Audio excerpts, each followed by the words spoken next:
Bonjour la famille, j'espère que vous allez bien. Je suis ravie de vous retrouver. Une courte vidéo simplement, non seulement pour vous souhaiter des bonnes fêtes de fin d'année, mais aussi pour vous tenir informé de ce qui se passe de mon côté concernant le projet de coaching Viens et Vois. Comme vous le savez, j'ai validé mes 2 certifications afin de pouvoir vous accompagner avec plus de professionnalisme. Vous trouverez en description de cette vidéo un lien qui vous invite à télécharger un e-book gratuit, mais c'est aussi une façon pour moi de pouvoir vous inviter à vous inscrire dans ma newsletter afin de vous tenir informé au fur et à mesure que j'avance dans ce projet. Sachez que je suis accompagné par l'organisme BGE pour mettre en place ce projet. Voilà, ceci étant dit, je tenais aussi à vous exhorter concernant cette fin d'année 2025. Regardez l'avenir. Il est écrit dans Ésaïe 43, 18, oubliez les choses anciennes, ne vous attardez pas sur le passé. Le moment est venu en cette fin d'année 2025 de changer de perspective. Il est temps de cesser de regarder sans cesse dans le rétroviseur et d'oser lever les yeux vers ce qui vient. Oui, le passé a existé. Il nous a parfois blessés, marqués et ralentis.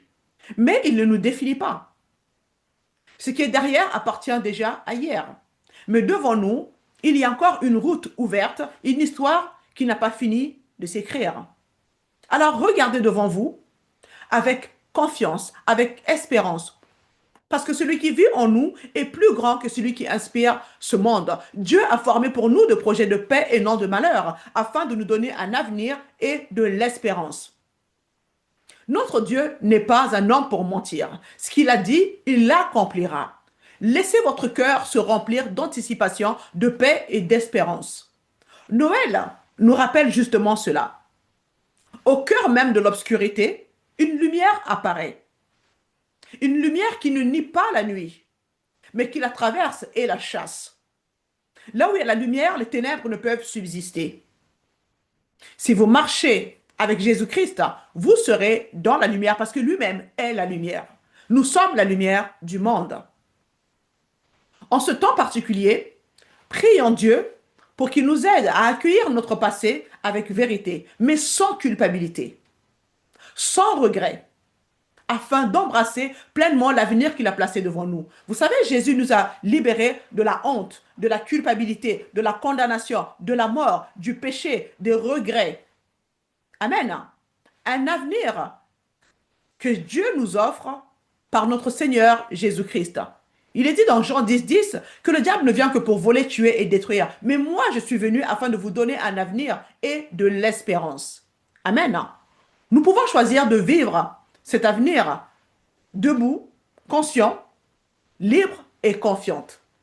Parce que notre Dieu ne ment jamais. Il s'appelle fidèle. Il a soin de ses enfants. Il n'abandonne ni ne délaisse ses enfants. Il est celui qui détient notre destinée dans sa main. Amen. Je vous souhaite tout ce qu'il y a de meilleur en cette fin d'année 2025. Que vous soyez remplis de sa grâce et de sa paix. Sachez que par sa puissance qui agit en vous, il peut faire au-delà de tout ce que vous demandez ou pensez. Ayez foi en Dieu, ayez confiance en Dieu, car il ne ment jamais. Il s'appelle fidèle. Soyez bénis et je vous dis à très bientôt.